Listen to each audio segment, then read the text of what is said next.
Hello friends, कैसे हैं आप सभी। स्वागत है आप सभी का अपने YouTube channel Gurukul the city of knowledge में। दोस्तों, आज की वीडियो में हम राज्यों के पुनर्गठन से संबंधित सभी एमसीक्यू टाइप क्वेश्चन को डिस्कस करेंगे। यदि ये आपने इसका थ्योरी का वीडियो नहीं देखा है तो एक बार उसको जाकर जरूर देखें। इससे आपको यह वीडियो आसानी से समझ में आएगा और साथ ही साथ परीक्षा में अगर इसे कोई भी क्वेश्चन पूछा जाता है तो आप उसको आसानी से हल कर पाएंगे। तो आइए वीडियो को शुरू करते हैं। और वीडियो को स्टार्ट करने से पहले यदि आप हमारे चैनल पर नए हैं तो चैनल को जरूर सब्सक्राइब कर दीजिएगा। तो आइए वीडियो को शुरू करते हैं। पहला क्वेश्चन है, किस वर्ष गोवा सहित अन्य पुर्तगाली बस्तियों को भारत संघ का राज्य क्षेत्र बनाया गया? तो इसका सही आंसर है ऑप्शन डी, 1961 में। देखिए दोस्तों, जो दादर नागर हवेली, दमन और दीव और गोवा था, यह उस टाइम पुर्तगाल के अंडर में था, यानी यहाँ पर पुर्तगालियों का शासन था। और इसको भारत में किस ऑपरेशन के तहत मिलाया गया? तो इसको भारत में ऑपरेशन विजय के द्वारा भारत में शामिल किया गया। देखिए, एक सैनिक कार्रवाई की जाती है जिसके द्वारा इसको भारत में मिला लिया जाता है और उस टाइम इन तीनों को केंद्र शासित प्रदेश के रूप में रखा जाता है। देखिए, 1962 में 12वां संविधान संशोधन किया जाता है। ये भी याद रखिएगा कि इनको किस संविधान संशोधन के माध्यम से, तो 1962 में 12वां संविधान संशोधन किया जाता है जिसके माध्यम से इन तीनों को, दादर नागर हवेली, दमन और दीव और गोवा को एक केंद्र शासित प्रदेश घोषित किया जाता है। और बाद में चलकर 1987 में गोवा को पूर्ण राज्य का दर्जा दे दिया जाता है और जो गोवा होता है वो भारत का 25वां राज्य बनता है। अगला क्वेश्चन है, संविधान लागू होने के पश्चात निम्न में से कौन सा एक राज्य भारत का संरक्षित राज्य था? तो इसका सही आंसर है ऑप्शन बी, सिक्किम। देखिए, जब संविधान लागू हुआ तो जो सिक्किम था वो भारत का संरक्षित राज्य था, अर्थात उसको भारतीय संघ में शामिल नहीं किया गया था। जो सिक्किम है उसको 1975 में भारतीय संघ में शामिल किया जाता है और यह भारत का 22वां राज्य होता है। और ये भी याद रखिएगा कि इसको 36वें संविधान संशोधन के माध्यम से भारत में शामिल किया जाता है। अगला क्वेश्चन है, किस संविधान के तहत सिक्किम को भारत किस संविधान संशोधन के तहत सिक्किम को भारत का राज्य बनाया गया? तो मैंने अभी जस्ट आप सभी को बताया कि इसके लिए संविधान में 36वां संविधान संशोधन किया जाता है और उसी के द्वारा जो सिक्किम होता है वो उसको भारत का राज्य बनाया जाता है। इसके पहले जो सिक्किम था उसको केवल भारत का संरक्षण प्राप्त था। अगला क्वेश्चन है, हिमाचल प्रदेश को पूर्ण राज्य का दर्जा कब प्रदान किया गया? तो दोस्तों, इसका सही आंसर है 1971 में।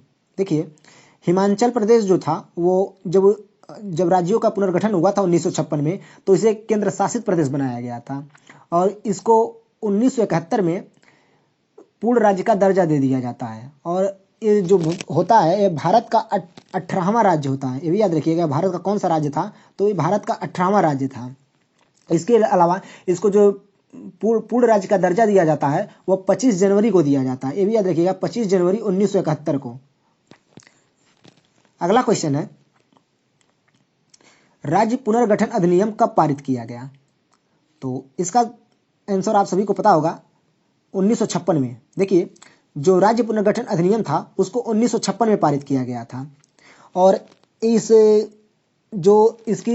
इसको मतलब किसकी सिफारिश पर पारित किया गया था? तो याद रखिएगा, फजल अली आयोग की सिफारिश पे, जिसे राज्य पुनर्गठन आयोग भी कहा जाता है। अगला क्वेश्चन है, सिक्किम को भारतीय संघ में कब शामिल किया गया? तो दोस्तों, एक वेरी वेरी इंपॉर्टेंट क्वेश्चन है क्योंकि यह परीक्षा में कई बार पूछा गया है, इसीलिए मैंने हर तरह से इसको बताने का प्रयास किया है। देखिए, तो इसका सही आंसर है 1975। मैंने अभी जस्ट पीछे आप सभी को बताया कि 1975 के पहले जो सिक्किम था उसको भारत का केवल संरक्षण प्राप्त था, लेकिन 1975 में संविधान में 36वां संविधान संशोधन किया जाता है और जिसके द्वारा सिक्किम को भारतीय संघ में शामिल कर लिया जाता है।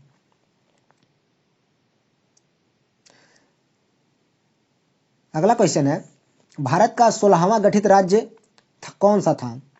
तो ये आप सभी को पता होगा, जो भारत का 16वां राज्य था वो नागालैंड था। तो याद रखिए, जो भारत का 16वां राज्य होता है वह नागालैंड होता है। देखिए, जो 1 दिसंबर मतलब 1963 में जो वहाँ की नागा जनजाति होती है वो अपनी सांस्कृतिक पहचान को बनाए रखने के लिए आंदोलन प्रारंभ कर देती है, जिसके बाद 1 दिसंबर 1963 को नागा पहाड़ी और त्वेनसांग क्षेत्र को मिलाकर नागालैंड का गठन किया जाता है। और याद रखिए, जो नागालैंड का गठन किया जाता है यह असम से विभाजित हुआ है और यह भारत का कौन से क्रम का राज्य होता है? तो 16वें क्रम का राज्य है। ये भी याद रखिएगा कि कौन से क्रम का राज्य है, तो 16वें क्रम का राज्य है, क्योंकि ये परीक्षा में कई बार पूछा जाता है कि कौन सा राज्य कौन से क्रम का है, तो ये भी याद रखिएगा। और इसको संविधान में 13वां संविधान संशोधन के माध्यम से शामिल किया गया था। देखिए संविधान में संशोधन क्यों किया जा रहा था, तो जैसे जो नागालैंड था एक जनजातीय क्षेत्र था, इसके साथ जब इसको अलग राज्य बनाया जाता है तो भारतीय संविधान के कुछ प्रावधान भी चेंज किए जाते हैं, इसीलिए संविधान में संशोधन करना पड़ता है। जबकि हमने जब गुजरात का गठन होता है तो इन मामलों में भारतीय संविधान में संशोधन नहीं किया जाता है,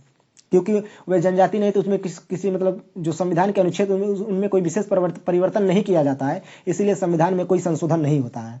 जबकि जो नागालैंड है ये जनजातीय क्षेत्र होता है, इसीलिए संविधान में विभिन्न प्रावधान भी बदले जाते हैं, इसीलिए इस विषय में संशोधन किया जाता है संविधान में। अगला क्वेश्चन है, 7वें संविधान संशोधन 1956 के द्वारा भारतीय संविधान के किस भाग को समाप्त किया गया था? तो इसका सही आंसर है भाग 7 को। देखिए 7वें संविधान संशोधन के द्वारा जो संविधान का भाग 7 होता है उसको समाप्त कर दिया जाता है। और भाग 7 में होता क्या है, तो जो राज्यों का ABCD ग्रुप बनाया गया था वो भाग 7 में रखा गया था। और इसके बाद 1956 में इसको समाप्त करके जो फजल अली आयोग था उसकी सिफारिश पर 14 राज्य तथा 6 केंद्र शासित प्रदेश बनाए जाते हैं। ये भी याद रखिएगा, 14 राज्य तथा 6 केंद्र शासित प्रदेशों का निर्माण किया जाता है। और किसकी सिफारिश पर, तो फजल अली आयोग की सिफारिश पर। अगला क्वेश्चन है, निम्नलिखित में से कौन सा राज्य पुनर्गठन आयोग में शामिल नहीं था? निम्नलिखित में से कौन राज्य पुनर्गठन आयोग में शामिल नहीं था? तो इसका सही आंसर है, देखिए जवाहरलाल नेहरू। बाकी ये 3 लोग हृदयनाथ कुंजरू, फजल अली, KM पडिक्कर आयोग में शामिल थे। देखिए जो राज्य पुनर्गठन आयोग बनाया जाता है उसके जो अध्यक्ष होते हैं वो फजल अली होते हैं। और इनका जब मैंने पूरा नाम बताया था कि सर सैयद खान फजल अली था, और इन्हीं के नाम पे इस आयोग का नाम जो पड़ता है वह फजल अली आयोग पड़ता है। और इसके अलावा जो इसके 2 अन्य सदस्य थे वे हृदयनाथ कुंजरू एवं KM पडिक्कर थे। और इसका गठन कब किया गया था, तो 1956 में किया गया था। और इसको याद रखिएगा, जो ये समिति होती है, ये जो आयोग होता है वो अपनी जो रिपोर्ट है वो सितंबर 1956 में प्रस्तुत करता है। और अपनी रिपोर्ट में क्या कहता है कि जो ABCD ग्रुप है उनको समाप्त कर दिया जाए, राज्यों का जो श्रेणी है, और उनको समाप्त करके भारत में 16 राज्य तथा 6 केंद्र शासित प्रदेश बनाए जाए। तो अपनी रिपोर्ट में यही बात वो कहता है। अगला क्वेश्चन है, जम्मू कश्मीर एवं लद्दाख को केंद्र शासित प्रदेश कब घोषित किया गया? तो इसका सही आंसर आप सभी को पता होना चाहिए, 31 अक्टूबर 2019 को। देखिए जम्मू कश्मीर को 31 अक्टूबर 2019 को मतलब 2 भागों में विभाजित कर दिया जाता है। एक भाग जम्मू कश्मीर होता है और एक लद्दाख होता है। और एक किस अधिनियम के तहत किया जाता है, तो जम्मू कश्मीर पुनर्गठन अधिनियम 2019 के द्वारा। देखिए जो जम्मू कश्मीर था पहले एक पूर्ण राज्य था, और 19 में इसको 2 भागों में विभाजित करके 2 केंद्र शासित प्रदेश बनाए जाते हैं, जम्मू कश्मीर और लद्दाख। और इसी के साथ जो भारत में केंद्र शासित प्रदेशों की संख्या हो जाती है वो 9 हो जाती है। और जो इसके पहले राज्यों की संख्या होती है वो 29 होती है। इसके बाद इसी के साथ जो राज्यों की संख्या होती है वो 28 हो जाती है। अगला प्रश्न है कि वर्तमान समय में भारत में कुल कितने राज्य एवं केंद्र शासित प्रदेश हैं? तो ये तो बहुत आसान क्वेश्चन है दोस्तों। वर्तमान समय में भारत में कुल 8 राज्य तथा 28 राज्य तथा 8 केंद्र शासित प्रदेश हैं। और मैंने इसके पिछले वीडियो में इसको डिटेल से डिस्कस किया है कि कौन सा राज्य कब बना था। अगला प्रश्न है कि 1 मई 1960 को मुंबई को विभाजित करके किन 2 राज्यों का निर्माण किया गया था? तो इसका सही आंसर है गुजरात एवं महाराष्ट्र, ऑप्शन बी दोस्तों। तो 1 मई 1960 को गुजरात बॉम्बे को विभाजित करके 2 राज्य बनाए जाते हैं, गुजरात एवं महाराष्ट्र। देखिए जो गुजरात होता है गुजराती भाषा के लिए बनाया जाता है, और जो महाराष्ट्र होता है वो मराठी भाषा वालों के लिए बनाया जाता है। और जो गुजरात होता है भाषा के आधार पर गठित होने वाला भारत का दूसरा राज्य होता है। पहला राज्य कौन था? तो आंध्र प्रदेश था, ये भी याद रखिएगा। और इसके अलावा जो गुजरात था ये भारत का 15वां राज्य था, ये भी याद रखिए कौन से क्रम का राज्य था, तो ये 15वां राज्य था। अगला प्रश्न है, तेलंगाना राज्य का गठन किस वर्ष किया गया? तो इसका सही आंसर है 2 जून 2014। देखिए 2 जून 2014 को आंध्र प्रदेश से तेलंगाना राज्य को अलग करके एक नए राज्य का निर्माण किया जाता है। ये भारत का कौन से क्रम का राज्य होता है तो भी याद कीजिएगा, ये 29वां राज्य होता है। ये भारत का कौन सा राज्य होता है तो ये 29वां राज्य होता है। क्योंकि मैंने अभी बताया कि कई बार राज्यों का क्रम पूछा जाता है कि कौन राज्य कब बना था, तो ये 29वें क्रम का राज्य होता है। इसके अलावा इसको किस आधार पर अलग किया जाता है? देखिए, जो भारत में राज्यों का पुनर्गठन किया जाता है वह भाषा के आधार पर, जनजाति पहचान के आधार पर और विकास के आधार पर किया जाता है। और तो इसको जो है विकास के आधार पर अलग किया जाता है। अर्थात कि जो तेलंगाना के लोग होते हैं, वे जो तेलंगाना क्षेत्र होता है वो अल्प विकसित होता है आंध्र प्रदेश की तुलना में, इसीलिए जो तेलंगाना के रहने मतलब लोग होते हैं वे अलग राज्य की मांग करने लगते हैं, जिसके बाद तेलंगाना राज्य का गठन किया जाता है। अगला प्रश्न है, यस्के धर आयोग का गठन कब किया गया था? तो इसका सही आंसर है 1948। देखिए, यस्के धर आयोग का जो गठन किया जाता है वो 1948 में किया जाता है। और क्यों किया जाता है? तो जो राज्य भाषा के आधार पर राज्यों के गठन की मांग कर रहे थे उस पर विचार करने के लिए कि भाषा के आधार पर राज्यों का गठन करना उचित है या अनुचित है। और यस्के धर का पूरा नाम मैं आप सभी को बता देता हूँ, एक बहुत कम जगह मिलता है। तो इनका जो पूरा नाम था वो श्याम कृष्ण धर था, इसीलिए इसको इसी के अध्यक्ष होते हैं, इसीलिए जो इस आयोग का नाम पड़ता है वो यस्के धर आयोग पड़ता है। और जो यह समिति होती है वो अपनी रिपोर्ट में क्या कहती है कि जो भाषा के आधार पर राज्यों का गठन है वो उचित नहीं है, यानी अनुचित बताती है। ये भी याद रखिएगा। अर्थात भाषा के आधार पर राज्यों के गठन की जो मांग की जा रही थी उसको एक तरह से कह सकते हैं कि अस्वीकार करती है और कहती है कि जो राज्यों का गठन किया जाना चाहिए वह प्रशासनिक सुविधा के आधार पर किया जाना चाहिए। तो ये भी याद रखिएगा। अगला प्रश्न है, देखिए इसके बाद जो इसके धारा आयोग गठन किया जाता है तो जब यह रिपोर्ट प्रस्तुत करती है तो जो तेलुगु भाषा वाले होते हैं वो प्रसन्न नहीं होते, जिसके बाद इसके पुनः परीक्षा के लिए जेबीपी समिति का निर्माण किया जाता है। ये भी याद रखिएगा। और जेबीपी समिति का निर्माण कब किया जाता है तो 1948 में उसका भी निर्माण होता है। अगला प्रश्न है, झारखंड किस राज्य को विभाजित करके बनाया गया? तो इसका सही आंसर है, देखिए झारखंड की बात कर रहा है तो बिहार, जो झारखंड है उसको बिहार राज्य से अलग करके बनाया गया था। ये भी याद रखिएगा। झारखंड को किस राज्य से अलग करके बनाया गया तो बिहार से। इसके अलावा इसका गठन कब किया जाता है तो देखिए इसका जो गठन किया जाता है वो 15 नवंबर को किया जाता है, 15 नवंबर सन 2000 को। और ये भारत के कौन सा राज्य होता है तो ये भारत का 28वां राज्य होता है। ये भी याद रखिएगा कि जो झारखंड था वो भारत का 28वां राज्य था। इसके अलावा सन 2000 में 3 राज्य बनाए जाते हैं, जिनमें से पहला जो था वो झारखंड था। इसके अलावा 2 राज्य जो है देखिए 1 नवंबर को बनाए जाते हैं, 1 नवंबर सन 2000 को। पहला जो होता है वो एमपी से छत्तीसगढ़ को अलग किया जाता है और जो छत्तीसगढ़ होता है वो भारत का 26वां राज्य होता है। इसके अलावा यूपी से उत्तराखंड को अलग करके भारत का 27वां राज्य बनाया जाता है। तो ये भी याद रखिएगा कि कौन राज्य कौन से क्रम में बनाया गया। अगला प्रश्न है, 1956 के पहले भारत में राज्यों को कितने श्रेणियों में रखा गया था? तो मैंने अभी जस्ट आपको बताया कि 1956 के पहले भारत को कुल 4 श्रेणियों में रखा गया था। और देखिए इन 4 श्रेणियों में कैसे रखा गया था तो जो श्रेणी ए थी उसमें ब्रिटिश प्रांत रखे गए थे, जो श्रेणी बी थी यानी ग्रुप बी था उसमें बड़ी रियासतें रखी गई थी। इसके अलावा ग्रुप सी में चीफ कमिश्नरी के क्षेत्र रखे गए थे जैसे दिल्ली, कुर्ग और अजमेर। इसके अलावा जो ग्रुप डी था उसमें केंद्र शासित प्रदेश अंडमान निकोबार रखा गया था। तो इस प्रकार जो प्रशासनिक दृष्टि से जिन ग्रुपों का निर्माण किया गया था वो 4 थे, ABCD। अगला प्रश्न है, 1 नवंबर सन 2000 को मध्य प्रदेश के किस राज्य को अलग करके बनाया गया? कौन सा राज्य अलग किया गया? तो इसका देखिए मैंने भी जस्ट आप सभी को बताया कि मध्य प्रदेश से जिस राज्य को अलग किया जाता है वो छत्तीसगढ़ होता है। यानी 1 नवंबर को मध्य प्रदेश से छत्तीसगढ़ को अलग किया जाता है। और भारत का कौन सा राज्य होता है तो याद रखिएगा ये भारत का 26वां राज्य होता है। अगला प्रश्न है, गोवा को पूर्ण राज्य का दर्जा किस वर्ष दिया गया?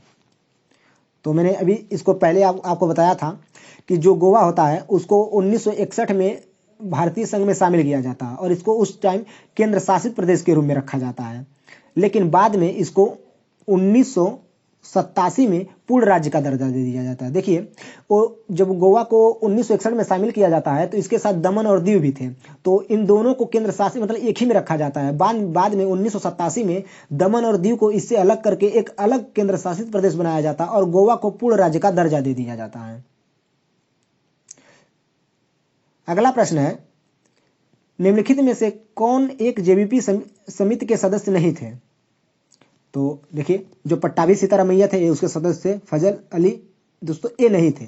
इसके अलावा सरदार वल्लभ भाई पटेल ये भी उसके सदस्य थे और पंडित जवाहरलाल नेहरू ये भी उसके सदस्य थे। तो इसका सही आंसर क्या हो जाएगा? फजल अली। जो फजल अली थे वे जेबीपी समिति के अध्यक्ष नहीं थे, बल्कि ये राज्य पुनर्गठन आयोग या फजल अली आयोग के अध्यक्ष थे।